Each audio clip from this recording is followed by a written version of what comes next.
Am I the a-hole for not letting my brother and sister-in-law see my daughter after they threw away her medicine? I have a 4-year-old daughter, Emma. I'm an alcoholic, but I've been sober for 2 years. And my brother was Emma's court-appointed guardian from when she was 15 months old to just before her 3rd birthday. I had to fight for almost a year to get her back. My brother and sister-in-law are still upset that I took Emma from them, and have called CPS on me numerous times and make it clear that they don't trust me to take care of my own kid. They love Emma and Emma loves them, so I try to take her to see them a couple times a month. A couple of weeks ago, Emma caught the stomach flu from someone at her preschool. I'm in school full-time and had a midterm that day, so I asked my brother to watch her for a couple hours so I could take my test. They said they were happy to take her, so I brought her to their house that morning with her medicines, a schedule saying when she's supposed to take which medicine and the dosage, a bottle of Pedialyte and a few changes of clothes. I came to pick her up after the midterm, and half her medicines, her clothes, and her Pedialyte were gone. When I asked about it, they said they threw away all of her medicines and the Pedialyte because they were liquids, and they were already opened, so I could have put something in there to make her sick/sleep. Not that it helps much, but I never hurt my daughter or gave her anything that wasn't recommended by her pediatrician. They also said I shouldn't be giving her Tylenol and Motrin. Again, her doctor said it's fine, so they didn't buy her any Motrin. Then I asked about the nausea medicine, prescription, and they said they didn't think she needs prescription meds for the stomach flu. They also felt her clothes weren't good enough for her, so they gave it to their neighbor for their garage sale and bought her new clothes, meaning they most likely took her shopping when she was sick and should have been resting. I left with Emma and haven't spoken to them since, except to tell them they will not be allowed anywhere near my kid unsupervised. I'm working in Thanksgiving, so I was going to drop Emma off with my parents, so she could see my family. But I still don't want her to be around them without me, so I'm leaving her with her babysitter instead. Now my family is giving me a hard time for not letting my brother and sister-in-law see Emma, and are excusing what they did by saying they were just worried about her. Am I the a-hole for not letting my daughter see my brother and sister-in-law? Now for the top comments. Not the a-hole. Your brother and sister-in-law are sabotaging your recovery and relationship with your child. I wouldn't be surprised to see them talk negatively about you and your history as she gets older. You may need some distance to feel safer and have the mental capacity to deal with them. They don't know this, but Em and I are moving across the country in February. I think the space will be good for us. A bit of advice: I would not give a heads up. At all. I'll send them a postcard when we get there. They aren't worried about Emma. They are trying to sabotage your parenting efforts so they can regain custody of your daughter. It was lovely that they gave her a safe place to be when it was needed, but you've earned your daughter and deserve to be her mother without these people treating you this way. OP, document this event of them throwing away her prescribed medicine. Names, dates, doctor's contact info, etc. Keep any text where they admit that and their other bizarre behavior that day. You may need it one day. I'm not a lawyer or caseworker or anything like that, but I wonder if it could be a good idea to call the doctor to get new scripts and ask them to make a note in the file stating that brother and sister-in-law disposed of the original dosage. If brother and sister-in-law try that CPS crap again, I would want that as evidence that they are acting vindictively and don't have Emma's best interest in mind, as evidenced by throwing out her prescription medications while under their care. You need to stand your ground here. They're constantly putting you in danger of losing your child by calling CPS on you. They threw away prescribed medication. They're acting as if Emma is their daughter and undermining your decisions as a parent. They need to be cut out of your and Emma's life immediately. Next story. Am I the a-hole for letting my son keep his twins' ashes? We used to have 3 kids, Jane, the eldest, and Castor and Pollux, twins. Castor died unexpectedly about 5 years ago, and so we chose to have him cremated. His urn was always in the common area of the house. Our daughter Jane, 24, was the first to move out a few years ago, whereas Pollux, almost 21, moved out more recently. When moving out, Pollux asked if he could take his twins' ashes with him. My wife and I agreed without hesitation because he was, in the family, the person who was the most impacted by Castor's death.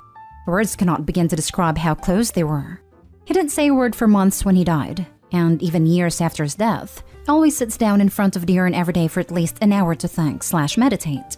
Additionally, the boys always said and promised to each other that they would move out together and be roommates when they grow up. So we thought it would only be right to grant him his wish. Anyway, Jane visits us about once every 2 months. The first time she came after Pollux moved out, she didn't notice Castor's urn was missing.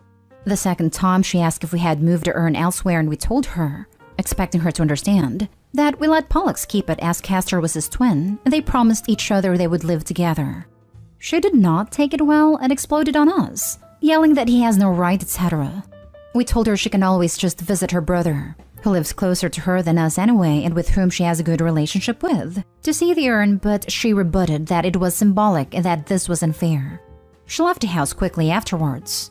Now, Jane is sometimes prone to outbursts, so we weren't too shocked and still hoped she would just get over it. But now Pollux is telling us she's been fighting with him over the phone and calling him some nasty things I won't repeat. Some of the family members have suggested we just take the urn back home with us if only to restore the peace. But I feel like this is also about what Castor would have wanted. He wasn't expecting to die, so he obviously didn't write a will. But I'm 100% sure he would have wanted to stay with his brother. Even Jane agrees, but he's too dead to care.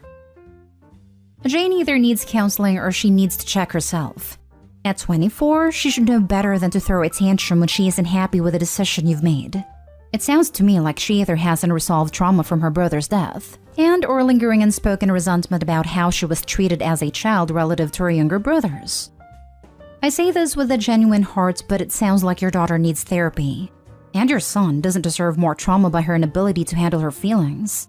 Overall, it sounds like she ended up feeling left out of a twin thing that she's probably struggled with since they were born.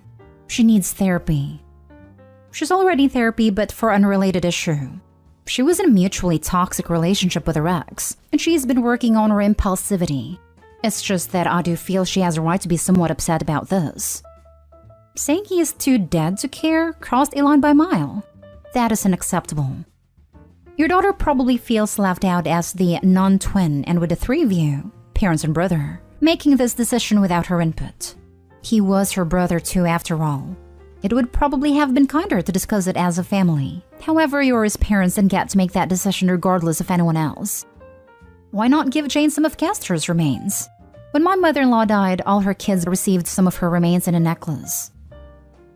Next story is titled, Am I the a-hole for warning my dad's girlfriend about his relationship patterns which led to her dumping him?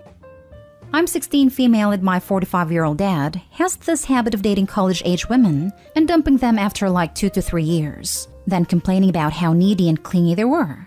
It's been going on my entire life and it really annoys me. Like, I feel like if he doesn't want someone clingy, a woman in her early 20s willing to date a guy who could be her dad maybe isn't the best option. It's seriously like he's allergic to any woman over 23. I've made half-jokey comments before about how I think it's creepy only dates women 24 and under, but apparently I need to mind my own business. Even though I live with him full-time, so the women he brings over kinda are my business, especially if he wants to complain to me about them when he dumps them for being clingy. Anyway, so about a week ago, he introduced his new girlfriend to me, and she's 21, but could easily pass for my age. Like she wouldn't be out of place in my high school. I don't know, it really bothered me in particular that day. So when my dad wasn't around, I told her that if she's looking for a long-term thing, she won't get it from my dad because he'll definitely dump her before she turns 24 like every single other woman he's ever dated. And then he'll call her a pathetic clingy mess behind her back. I didn't think she believed me, because at the time she laughed it off and said it was different with her. But I guess she thought about it, and she ended up dumping him yesterday and must have told my dad what I said, because now he's angry at me for interfering in this relationship. He also says he's hurt that I think of him that way, even though literally all I did was tell the truth. And I think if he doesn't want to be thought of that way, he should stop being like that. Now for the comments. You told the truth. If he's offended by it, perhaps he should change his behavior. I can't believe you told him the truth instead of lying because we're family. Also, your dad is a grade A creep OP. Jesus Christ. If I saw any of my friends dating someone that old, I would hold an intervention. I would ask him then to hurry up and get through his midlife crisis, so you won't have to hear him complain about dating 20s then. Bruh, if he's been in crisis for like 15 years, we have bigger problems. Frankly, your dad's dating patterns sound predatory. I'm pretty liberal about age gaps generally, but if you only date substantially younger people and break things off once they're a bit older, it suggests you like holding a certain amount of power over your partner. And that's a glaring red flag. You were right to warn her about that. Yeah, this isn't like he happens to have dated a couple of really young women. He literally only dates college-age women. And there's been like 7 or 8 of them, not counting the ones I never met because I didn't date them long enough. I wouldn't be shocked if his Tinder is set to only women aged 18 to 22. Next story. Am I the a-hole for leaving my mom's early when her whole family took Christmas photos? Me, 16 male, and my mom don't have much a good relationship. They had a bad divorce after my mom left my dad for some guy when I was 7. And I only saw her once every 6 months because she got married then buys with her new family. Since last year, she wanted us to start talking more and seeing each other. I'd finally met my 2 half-brothers who were 6 and 4. Then her 2 other step-kids around same age as me. I'm only with her on weekends, and the last one they were doing Christmas photos they sent to the family. And I mean her husband's family and also my mom's. So like my grandparents, my aunts, cousins, etc. They had a photographer actually come. Everyone was dressed for it except me, and she told me it just wouldn't make sense if I'm in it since the pictures are also going to her husband's family side. But then I argued, well, our family side is getting pictures of his kids, so why does it matter? Like she said she wanted me to be part of their family when I started staying over since last year, but now they don't want me to include in their family photo? My mom told me it's not a big deal, and I just went upstairs while they did a thing. I don't know why, but it just made me really mad, but also sad. I didn't want to stay there for the weekend, so my dad came after sending him a text. My mom argued with him outside because it was only Friday, but I told her I didn't want to stay there if she doesn't want to include me in their family, and I'd rather go be with Dad. My mom is still mad about it. She says she didn't mean to treat me that way, but how I behaved after cutting out our time was mean, and that hurts her feelings. And I'm the a-hole for reacting that way basically. For me it still hurts, so maybe that's why I don't see if I was wrong for cutting off our weekend short. Not the a-hole. Your mother is a terrible parent. She cuts you out of the picture, you cut her time. Simple. I'm so sorry she did that to you, and for how she treats you in general. And it's not like Mom couldn't have included him for some pictures. Like, damn. Cold-blooded. Not the a-hole, but your mom certainly is. I don't blame you if you never want to go back. She's made it pretty clear who should things off as her family. Thing is, I didn't even want to start seeing her in the first place. She wanted me to, so I gave it a chance. And after all these months of going to see them, now suddenly she doesn't want me included. Please protect yourself. I'm an adult in my 30s, and this would absolutely crush me. Your dad sounds awesome. He's your true family. You two should have a fun Christmas photo shoot and send those out to family. I haven't always had a good relationship with my family. When my dad died, they did family photos without me and I was an adult. Your dad sounds like a good guy. I'm sorry this happened. May I suggest having someone to talk to as when you're older? It's harder to do that, but it helps. I did therapy stuff as a kid, but mostly now just talk to my dad. He was cool about it when we left. We went to go eat, then had a whole talk we always have about how it's her and not me. Now for the last story. Am I the a-hole for demanding my parents spend the same amount of money they spend on my autistic brother every month? I, male 16, have an autistic brother, male 14, with lots of medical needs. We don't have a close relationship because of his behavior in general. And my parents who both work high-paying jobs have been focusing all their attention on him, which is sort of fine with me, by the way. Here's the problem. My parents were doing some calculating and looking at what they spent on my brother yearly, which was a lot. But they decided to increase their budget for him by dedicating about $400 a month to my brother. Thing is, my allowance is barely $100 a month. I found out and blew up at my parents and asked for equality, and to either split the money between me and my brother or make my allowance same as him. But they told me off explaining that my brother has medical needs and require doctor's appointments and medication that they need money for, while I'm perfectly healthy. I pointed out how unfair they have been, and how they were obviously playing favorites and causing me to resent my brother and driving a wedge between us here. But their argument that I should not hate my brother since the money goes to medication and whatnot, and not clothes and toys. After further arguing, my dad called me an overprivileged spoiled brat who had no right to demand anything from them, and that I should consider myself lucky I still get $100 allowance, when I'm perfectly capable to work if I don't like it so much. I'm now indefinitely grounded for demanding to be treated equally to my brother and pointing out their favoritism. You're the a-hole and entitled. Your parents owe you a shelter, food, clothes, and education.